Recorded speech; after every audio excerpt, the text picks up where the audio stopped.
The issue I'm about to speak about does not have anything directly to do with the housing authority per se, but it has to do with housing, certainly, housing and shelter, and our work together as a city and as a housing authority to try to address the very difficult situation of homelessness and unsheltered homelessness. Today, it was reported that 160 vehicles were cleared from Commerce Cir over the past days. 18 apparently were towed on Monday.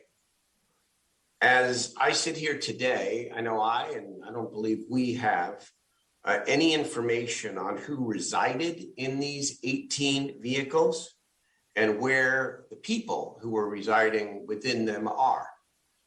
We don't know whether these were families or individuals and what their backgrounds were. We have no information. We have no information where the remaining 140 plus vehicles moved to in our city, in or around other overstressed commercial corridors or in any of our overstressed neighborhoods. We just don't know. I, as the mayor of the city, believe strongly that the businesses on Commerce Cir and our other commercial corridors need and deserve relief.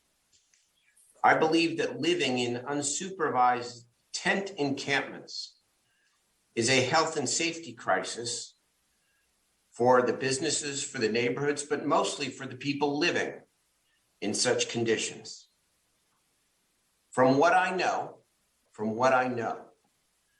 I disagree strongly with the timing and manner of this action over the last several days. Here is the official city policy. In January of 2020, the City Council passed an emergency declaration declaring a shelter crisis, indicating its desire and intent to bring people indoors. In 2021, we passed an emergency respite ordinance forsaking temperature criteria and saying that we were going to work with urgency to create year-round respite. Of course, in January of 2021 and then in August of 2021, we put forward and then passed a comprehensive siting plan. All of these actions were by resolution, not by individual conversations and or FAQs. The city, in going forward with its Commerce Cir action, apparently relied on a set of frequently asked questions, which the city manager and the city attorney put forward, circumstances where the city's authority to move vehicles out of these large encampments is legally allowed. The FAQs, as I have read them, clarify the city's legal authority to take such actions. And the actions may, in fact, be legal. We have a very good city attorney who I think has been very thoughtful in telling the city and the council what it can do. But the FAQs are different from the question of whether the timing and the manner in which this sweep was conducted was right. In my opinion, the FAQs, legally correct, are policy-wise incomplete and inconsistent with the city's overall policy to work with greater urgency to bring people indoors. What do I mean exactly? There is no connection between the FAQs and this comprehensive siting plan. There's no connection. There's nothing mentioned in the FAQs about the siting plan. There's no direction to try to link the cleanup of these stressed commercial corridors and neighborhoods to the siting plan. And we've all been working hard. And now I've been working hard with the city manager and the County of Sacramento on several potential breakthrough projects.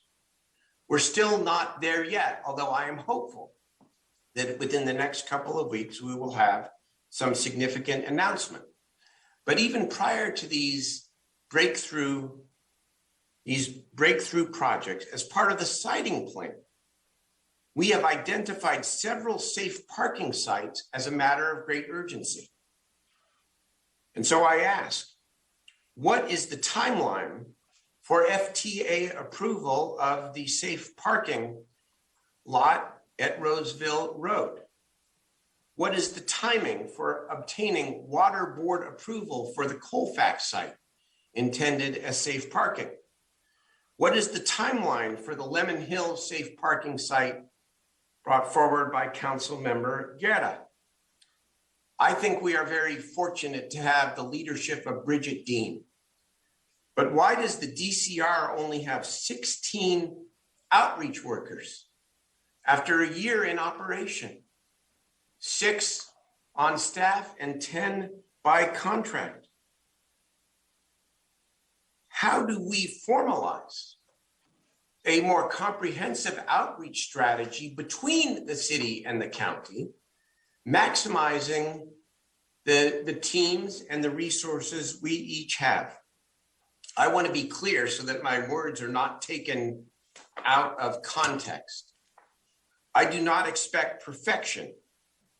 I do not expect a strict policy that said one-to-one beds for providing desperately needed relief to commercial corridors like Commerce Cir.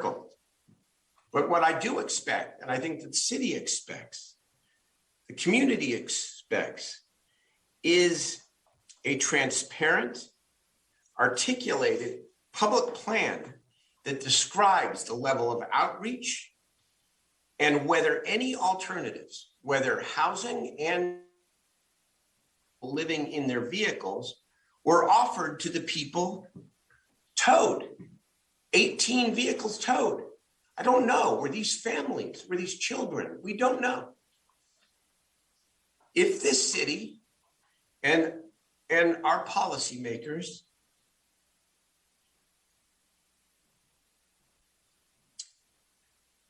excuse me just a second, make a policy or believe, or if we interpret our policies to say that cleanup, which is real and needed, and real alternatives for people, that they're not genuinely connected.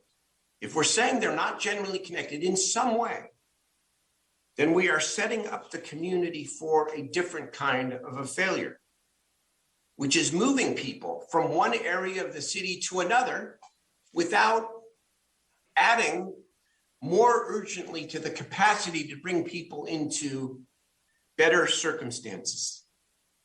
We obviously need a report back, and I ask that we get a report back on December 14th, our last meeting. I know that the city manager is planning this anyway in response to some of the questions from colleagues about the status of the comprehensive siting plan. And I think next week would be appropriate, but I want to go one step farther because I think we need to call this question. And if I'm in the minority, then so be it. I believe in democracy and the will of the majority. But specifically, I will bring before the council a proposed revision in resolution form to these FAQs that do not require perfection. I will not overwrite it, but require a connection between relief for these commercial corridors and some form of implementation of our siting plan and or other sites that my colleagues or the city team or the community bring forward. You know, 3 weeks ago, we had a very long discussion and I thought it was a positive discussion. I got a lot of positive feedback from my colleagues about my right to housing idea connected with an obligation to take housing. Well, that positive feedback from most members I think, recognize the important link between clean and safe and actually providing more alternatives and capacity for people. And I think we need to act with a greater level of urgency when it comes to implementation of the siting plan. And I know what the obstacles are. I know some sites we don't have control, but where we do have control, we need to move faster, and we need to at least be transparent and articulate better communication about what the timelines are for some of these sites. The RT one is a perfect example. That's not our authority, that's RT. But I don't know, as the guy that follows this, the mayor of the city, when the FTA might approve that. Because if that were in place, and if Colfax were in place, we would have at least an RV and car alternative for those 18 vehicles. That's what I wanted to say. I look forward to a further discussion next week. And I invite my colleagues. I know we're not voting on anything today, but I think it is appropriate for anyone to put forward your thoughts on these questions.